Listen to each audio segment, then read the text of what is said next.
네, 예고해드린 대로 3부에서는 국민의힘 나경원 의원과 인터뷰 준비되어 있습니다. 의원님 나와 계세요? 네, 안녕하세요. 네, 안녕하세요. 인터뷰 응해주셔서 감사드립니다. 네, 일단 근황 확인부터 좀 할 텐데요. 의원님, 지금 법사위 간사가 아직도 아니신 거예요? 아직도 못됐습니다. 아, 내정자신 거군요.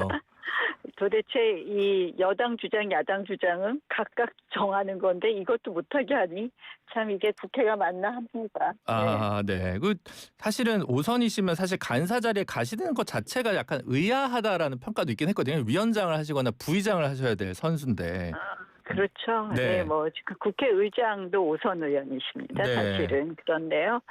뭐 사실 추미애 법사위원장이 오시니까 우리 당 의원님들의 SOS 요청이 왔습니다. 좀 함께 해달라고 요청이 오셨고요. 그리고 사실은 지금 뭐 법사위가 어떻게 보면 대한민국의 국가 해체가 이루어지는 가장 최전선 아니겠습니까? 이 국가 해체가 바로 민생 해체를 말하는 건데 뭐 검찰, 뭐 법원, 뭐 지금 최근에 대장동 항소 포기 같이 온갖 어떻게 보면 대한민국 지금 이 시스템을 붕괴시키는 거에 최전선이기 때문에 제가 그 역할을 하는 것이 저의 또 소명이다 이렇게 생각을 했어요.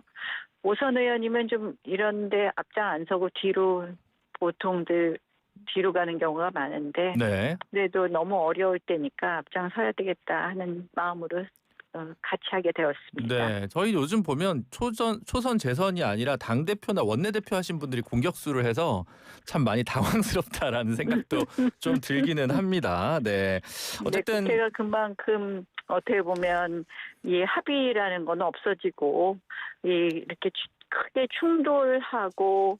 어떻게 보면 국회 오래된 관행 같은 게 하나도 지켜지지 않는 거. 지금 간사를 선임 안 해준다는 거는 국회 역사상 처음 있는 일이거든요.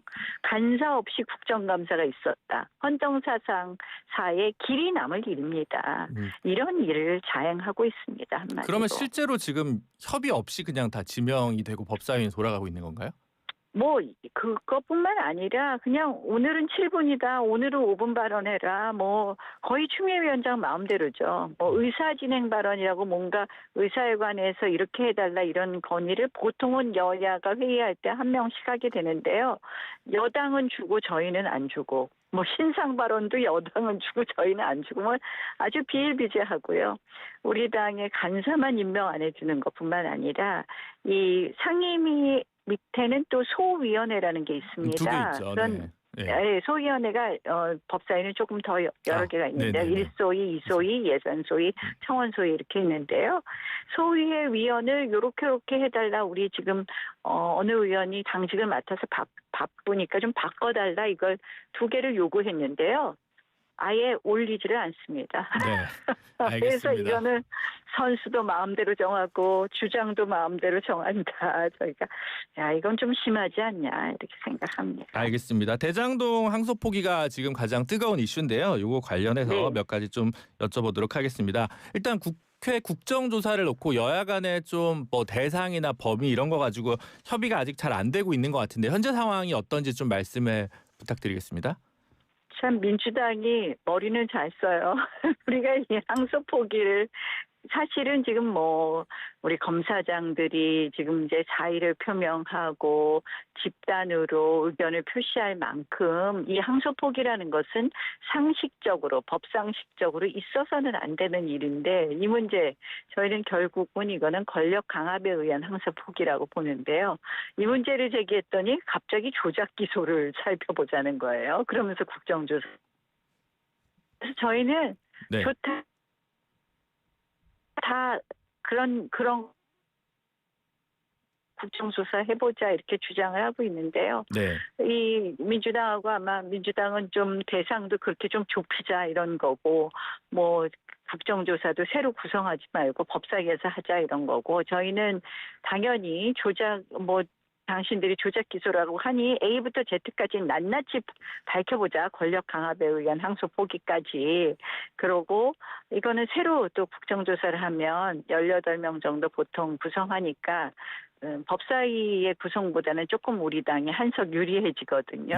그런 주장하고 있는 것으로 알고 있습니다. 아직은 교착 상태인데 이제 외압 의혹까지 규명하자와 조작 기소만 하자 뭐 이것 사이에서 줄달리기가 좀 있다 그런 상황인데 아니 뭐 당연히 지금 국민들이 궁금한 것은 이 7,800억 원을 범죄인들이 그대로 꿀꺽한다는 거 아닙니까? 계산해 보면 아니 하루에 2억씩 사는 거나 마찬가지다. 감옥 살고 나오면 지금 몇 천억씩 돈방석에 앉아 있고 돈잔치를 하는 거 아닙니까? 거기에 대해서 어떻게 이런 말도 안 되는 항소 포기를 했는지. 그러니까 일본 무죄가 나온 사건을 항소 포기한다는 건 상상이 안 되는 일이거든요. 그래서 이건 당연히 명명백. 네. 지금 연결이 잠시 고르지 대행이 않아가지고요. 그런 결정을 했는지. 네. 여보세요? 아, 네, 이제 네. 괜찮습니다. 이제 네. 괜찮습니다. 네. 무슨 이유로 뭐 이런 결정을 했는지, 어떻게 범죄인들한테 이 수익을 그대로 안겨주는 건지 저희는 이거 당연히 밝혀야 된다고 봅니다. 네, 의원님께서 다음 주에 대장동 범죄수익 환수 특별법 대표 발의하신다고 했는데 내용을 좀 네. 소개해 주실까요? 그러니까 지금 항소 포기로 인해서요, 이 428억 벌금 추징액으로 확정된 거 이상은 저희가 지금 범죄이익을 환수할 길이 막혀버렸습니다. 성남시가 민사소송을 한다 그러지만 성남시가 민사소송을 대비해서 가압류해 놓은 재산이 60억밖에 안 돼요. 네. 그래서 국민들 법감정, 사법 정의로 봤을 때 범죄자들이 이 대장동의 수익을 그대로 갖고 있는다는 것이 납득이 되겠습니까? 그래서 저는 이 대장동 범죄 수익 환수 특별법을 만들려고 합니다. 이 특별법에 의한 환수, 심대한 공익침해, 왜냐하면 성남도시개발공사가 가져갔어야 될 이 이득을 모두 범죄자들한테 남겨놓은 것이 대장동 사건의 핵심 아닙니까? 그래서 그 성남도계공, 결국 성남 시민들에게 돌아갈 심대하게 침해했기 때문에 저희로서는 이 부분에 대한 특별법이 당연히 가능한. 네. 지금 저희가 그래서 이 특별법을 통해서 일종의 소급표가 발생해서 환수하려고 합니다. 네. 이 의원님 이게 지금 그 연결이 중간중간에 좀 끊겨가지고요. 제가 죄송합니다. 이동하면서 지금 그러시군요. 네, 네. 잘 안 들리셨습니까? 아니요. 저 충분히 들었는데 조금씩 고르지 못한 부분이 있다는 걸 청취자분들께서 양해를 해주시면 좀 좋겠고요. 질문 하나가 있는데 1심 판결은 어쨌든 검찰 구형이랑은 좀 달리 그러니까 실제로 1,128억을 더 배당받았다. 그 부분이 부패 재산이다라고 한 거잖아요. 그러면 이제 400 몇십억 추징한 거 말고 나머지 부분이 한 7,800억 정도까지만 그 특별 환수법이 있더라도 가져갈 수 있을 것 같은데 그렇게 설계가 되는 건가요? 아니면 7천 몇백억 전부라고 지금 전부를 지금 환수할 수 있는 그런 구조를 만들고 있습니다. 실질적으로 이 아시다시피 녹취록과 진술에 따르면 처음부터 남욱과 김만배의 녹취록과 진술에 따르면 이거는 4천억 원짜리 도둑질이다 이런 발언을 하지 않았습니까 그들이. 그래서 이미 설계 자체를 그렇게 만들었던 것이기 때문에 이 이득은 전부 환수할 수 있도록 구조를 만들려고 하고 있습니다. 네, 알겠습니다. 뭐 구체적인 법안이 나오면 저희 다 함께 검토해 보도록 하고요. 최근에 그 정부에서 또 헌법 존중 정부 혁신 TF 흔히 이제 뭐 내란 TF라고 하는데 이거 관련해서 또 청산 TF라고 저희는 부르죠. 네, 그렇게 헌법 존중이 아니라. 네, 그렇게 부르시는 것 같습니다. 그래서 이게 뭐 거의 이제 굉장히 강하게 좀 비판을 하고 있는 것 같은데 우상호 정무수석은 지금 국회에 나와서 굉장히 단기간에 소수를 대상으로만 할 거고 전화기도 뭐 업무용 휴대전화만 되지 개인 전화는 뭐 압수수색 당연히 못한다 이런 식으로 하면서 이 규모가 그렇게 크진 않을 거라고 약간 선을 그은 모양새인데요. 주되게 가장 비판하고 싶으신 쟁점이 뭔지 좀 의견 부탁드립니다. 아니 일단 휴대폰을 압수수색하는 것은 그것이 업무용 폰이든 아니면 개인 폰이든요. 그것을 압수수색하는 것, 그것을 들여다보는 것은 압수수색 영장이 없이 들여다보는 게 가능하겠습니까? 지금 말은 업무용 폰만 들여다본다고 하지만 여기서 정말 휴대폰 깔아 했을 때 했느냐 안 했느냐에 따라서 결국 인사에 반영하겠다고 하는데 어떤 공무원이 그걸 가릴 수 있겠습니까?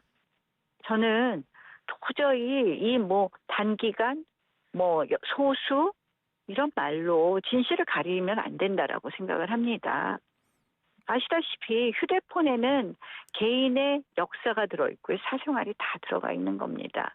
업무용 폰이라고 쉴드 치지만 업무용 폰을 안 가지고 있는 사람들은 어떻게 하는 겁니까? 그러면 검증 안 하겠다는 겁니까? 본인들은 지금 그걸 인사검증에 쓰겠다고 하는 건데요. 저는 이런 발상 자체가 도대체 독재적 발상이다. 이게 지금 아니 나를 다 들여다보겠다. 이런 발상 자체가 가당키나 합니까? 네, 어쨌든 개인의 사생활에 대한 과도한 침해다. 그리고 영장주의에 반한다. 이런 비판인 것 같습니다. 네, 그 선거 얘기로 잠깐 좀 넘어가 보도록 하는데 선거 얘기 전에 지금 오늘 속보가 하나 들어왔는데요. 그 지금 국민의힘 현역 의원들 단체방에 그 엄태영 의원님이 제천 쪽의 지역구시죠. 제천 단양. 그 당명을 바꾸고 재창당 수준의 결단이 필요하다. 이런 쇄신 요구를 이렇게 하는 걸 올렸다. 이렇게 이제 보도가 됐거든요. 그래서 뭐 저도 아직 못 봤는데 기사가 더 빠르네. 아, 그래요? 그래서 당명을 바꾸고 재창당 수준의 결단이 필요하다. 과거와 과감히 단절하고 잘라내고 새롭게 출발하지 않으면 주저하는 개구리처럼 모두 만세탕이 된다라고 얘기를 했는데 텔레그램 방에 있다고 이제 보도가 났습니다. 그래서 사실 뭐 엄태영 의원이 뭐 특별히 개파색이 짙은지 저희는 잘 모르겠고 그래서 근데 다만 이제 그런 생각을 할 수 있을 것 같거든요. 박근혜 대통령 탄핵 당시에도 이제 당명도 좀 바꾸고 좀 큰 선거에 패배하거나 뭐 이랬을 때 보수 정당이 당명을 종종 이제 개정하는 일이 최근에도 있지 않았습니까? 이제 자유한국당으로 바꾼다든가 미래통합당 뭐 그리고 지금 2020년 가을에 김종인 비대위 체제에서 국민의힘 이러면서 여기까지 왔는데 탄핵을 경유하고도 계속 당명 있는 것은 조금 그렇지 않냐 이런 생각도 하실 것 같고 의원님 뭐 지금 들으시는 찐텐이겠지만 그래서 제가 질문을 좀 길게 뺐습니다만 뭐에 당명 개정 당명 개정을 하고 찐텐이겠지. 진짜 액션을 궁금하다는 거죠. 이제 당명을 바꾸고 재창당 수준하는 거에서 생각할 시간을 제가 좀 드렸는데 어떤 네. 생각을 좀 느끼시는지 이게 필요가 있을 것 같은지. 네.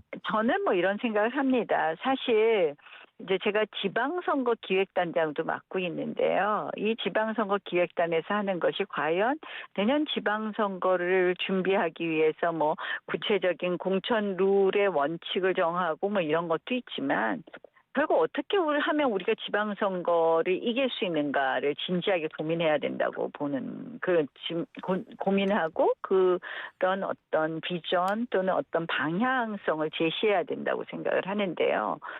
제가 요새 이제 고민하는 것이 굉장히 지금 이재명 정부에 대한 국민들의 불신, 그다음에 불안 이런 건 높아지고 있습니다. 그것이 이재명 정부의 지지율, 이재명 대통령의 지지율 하락으로 나타났죠. 이 항소 포기가로 대변되는 결국 국가 시스템이 뭔가 이상하게 작동하고 있다는 것. 이런 것에 대해서 분명히 국민들의 불신은 높아지고 있는데 국민의힘 지지율이 거기에 따라서 올라가지 않고 지금 정체되고 있는 것이 저희의 문제점 중에 하나라고 생각을 합니다. 그 문제점은 저희가 이재명 정부의 잘못된 점을 지적하고 그것을 통해서 이재명 정부가 더 이상 함부로 하지 못하게 하는 그런 야당으로서의 견제 역할을 충실히 하는 것도 중요하죠. 그래서 뭐 우상호 수석 같은 경우 지금 오늘 나와서 뭐 업무용 폰만 받는다 이렇게 말을 좀 주워 담지 않습니까? 그러나 저는 우리 당의 혁신도 필요하다 이렇게 생각을 합니다. 결국 우리 당이 전체적으로 어쨌든 이 국민들께서의 신뢰나 국민들의 사랑에서 멀어진 부분에 대해서 민주당이 과도하게 발목을 잡고 뭐 이런 부분도 있었지만 우리 당 스스로 우리가 잘못한 부분에 대해서 반성하는 것 그리고 그것을 고치려는 노력은 해야 된다. 그 방법이 당명을 고칠 것이냐 말 거냐는 저는 의견을 좀 수렴해 봐야 된다고 생각을 합니다만 그러나 이 지방선거를 준비하고 하면서 저희가 해야 될 첫 번째도 두 번째도 세 번째도 저는 혁신이고 그 혁신은 잘못된 점을 고치는 것에서부터 시작해야 된다 이렇게 생각을 합니다. 네, 혁신의 방향이 그러면 더 우선이다. 당명 개정보다라는 말씀인데 뭐 이렇게 일도양단으로 말씀하시는 것보다는 그 부분은 더 의견 수렴을 해야 된다. 네, 그런데 이제 최근에 장동혁 대표 같은 경우 우리가 황교안이다 발언을 하고 그 다음에는 다시 또 뭐 전광훈 목사나 조원진 전 의원의 우리공화당이나 이런 데까지도 체제 전쟁 차원에서 연대할 수 있다. 지방선거에서 이런 발언을 유튜브에서 상당히 좀 논란이 됐거든요. 그래서 좀 더 오른쪽으로 가는 거 아니냐 장동혁 대표가 여기에 대해서는 보수 일간지에서는 상당히 비판적 논조로 비판하고 있는 것 같습니다만 그 지방선거 저는 기획단장이신 의원님은 어떠십니까? 저는 이렇게 생각합니다. 사실 이제 우리가 황교안이다라는 건 다른 것이 아니라 이 결국은 이 야권 탄압의 신호탄이라고 보는 거죠. 영장이 기각된 것처럼 그 압수수색하고 체포한다는 것 자체가 상식적으로 납득이 안 되는 일이거든요. 뭐 계엄 당일에 메시지 쓴 걸 갖고 이유를 했다는데요. 이거는 뭐 독재 사회에서나 볼 수 있는 거 아닙니까? 그러니까 이 야권 탄압에 대한 말씀을 하신 걸로 보고요. 저는 이렇게 생각합니다. 우리가 무슨 오른쪽이다 왼쪽이다 이게 아니라 중도다 이게 아니라 더 큰 어떻게 보면은 집을 짓는 중이다라고 보시면 될 것 같습니다. 저희가 뭐 이 일종의 지금 그 민주당이 어떻게 보면 굉장히 반헌법적인 일. 저는 요새 보면요 진짜 공포사회고 진짜 멋대로라고 생각하는 게.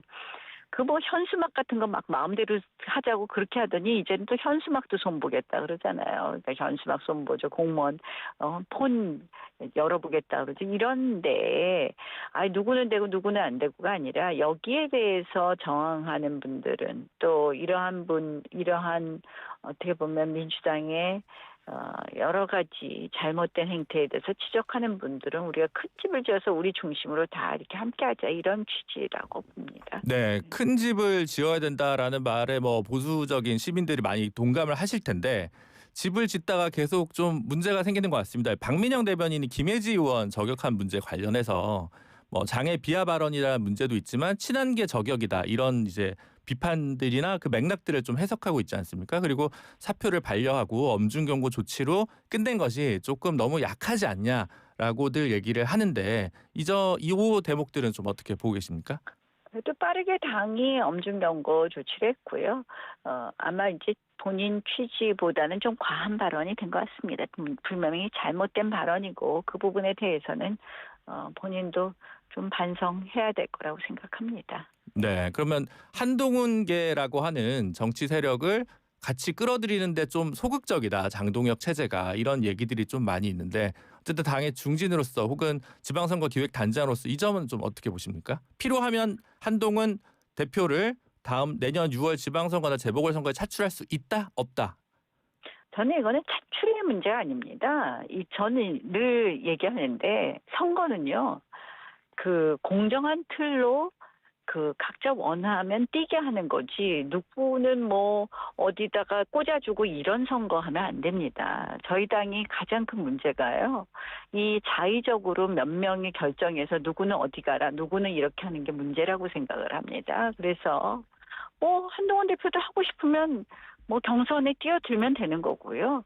그러나 그러한 과정에 있어서 당은 또 공정한 룰로 정말 그렇게 뛰게 하면 되는 것이 뭐 어디를 가라 말라 할 거는 아니다. 네, 아니, 맥락을 이제 저희가 질문 드린 게 신동욱 최고 수석 최고께서 당 게시판 문제가 거론돼야 된다 이래서 사실상 징계를 통한 컷오프 가능성이 있는 거 아닌가 싶어서 이제 시스템 공천을 많이를 얘기하셨는데 요 징계 문제를 통한 컷오프 가능성 그러면 없다고 아니면 있어서는 안 된다고 봐야 할까요? 저는 뭐 당원 게시판 문제에 대한 진실은 밝혀야 되겠죠. 진실은. 그러나 뭐 저는 하여간에 공정한 룰. 누구나 뭐 배제할 것은 없다. 그러나 룰 자체가 공정하다면 그것은 결국 당원과 국민들이 판단할 것이다. 이렇게 봅니다. 알겠습니다. 의원님 그 공정하니까 여론조사 공정위 펜 앤 마이크 의뢰로 지난 10일과 11일에 이틀간 서울 18세 804명을 대상으로 지방선거 서울시장 후보 적합도를 물었는데요. 야권에서는 2등 11.6%가 나경원 의원이 나오셨습니다. 뭐 야권에서 이제 오세훈 현역 시장이 1위긴 한데요. 자세한 내용은 중앙선거 여론조사 심의위원회 홈페이지를 확인할 수 있고 이게 전부 무선 ARS로 된 조사인데 등판 계획이 혹시 있으십니까? 2011년 재보궐 이후에 뭐 등판하시면 진짜 꽤 오랜만에 서울시장 선거에 나오시게 되는 건데 혹시 계획이 없으신지?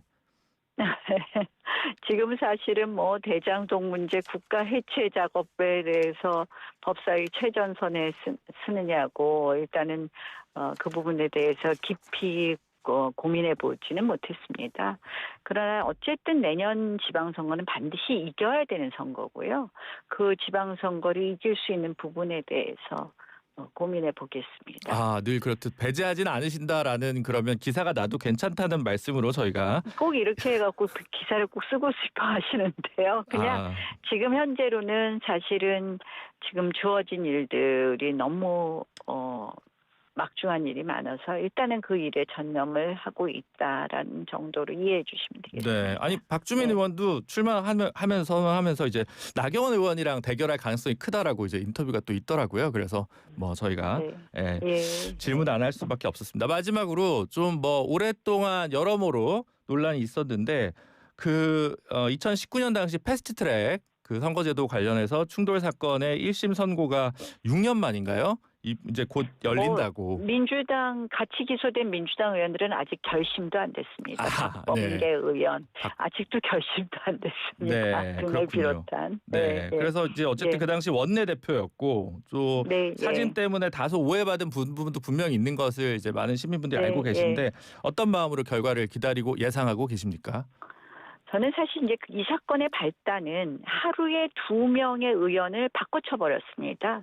의원들 개개인이 헌법기관인데 하루에 2명의 의원을 사보임을 통해서 바꿔치면서 이 패스트트랙 일종의 이 빨리 이제 일정 시간이 지나면 의결이 될 수 있는 패스트트랙의 연동형 비례제에 관한 것과 공수처 설치법을 올린 겁니다. 그래서 이 의원 의사에 반해서 하루에 2명을 바꿔친다.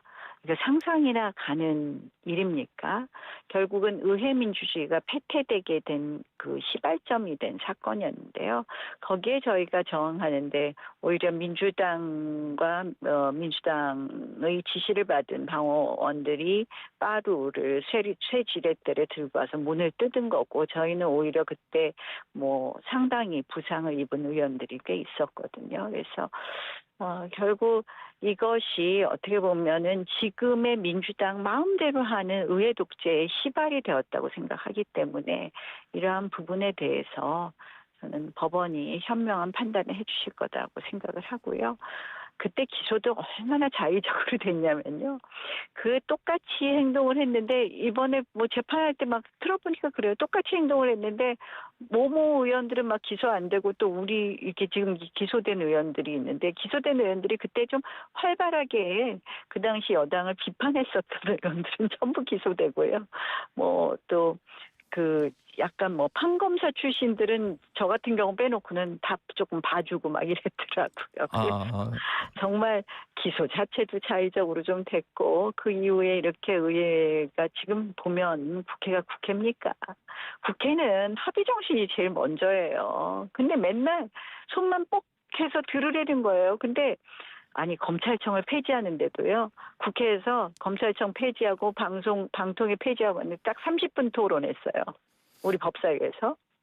그러니까 뭐 30분, 16분. 그러니까 한 2명씩 시키고 의원들 말도 못하게 해요. 이게 국회입니까? 근데 의원님 당시에 그 사보임 과정에 뭐 이제 뭐 이렇게 긴박성이나 변화들에 대해서 비판하는 부분에 대해서는 또 경청할 부분이 있지만 당시 최이배 의원 뭐 감금이라든가 뭐 이제 몇 가지 의원이 감금됐다고 하지만 처음에 민경욱 의원 가서 마술하고 함께 놀고요. 그러다 최이배 의원은 다 정치행위입니다. 이런 것이. 최이배 의원은 또 저 보좌 지나고 막 카톡합니다. 빨리 언론사 어디로 불러갖고 내가 거기서 손 흔들고 뭐 얘기하겠다. 그래갖고 창문 열고 손 들고 다 정치행위예요. 알겠습니다. 정치적 행위니까 사법심사의 대상이 되는 것은 아니다. 사법부에 가져간다는 것도 말이 안 되고 사법부의 판단으로 의회가 더 독재적으로 민주당이 마음대로 운영되게 한다는 것은 더더욱 말이 안 된다. 이렇게 봅니다. 제가 한 가지만 말씀을 드리면요. 본회의에서는 여러분들 보시면 항상 표결 버튼을 누르지만 원래 국회 상임위원회는 합의가 우선이라서 표결을 하지 않았습니다. 그래서 표결을 한다는 것은 강행 통과를 의미하는 거였는데요.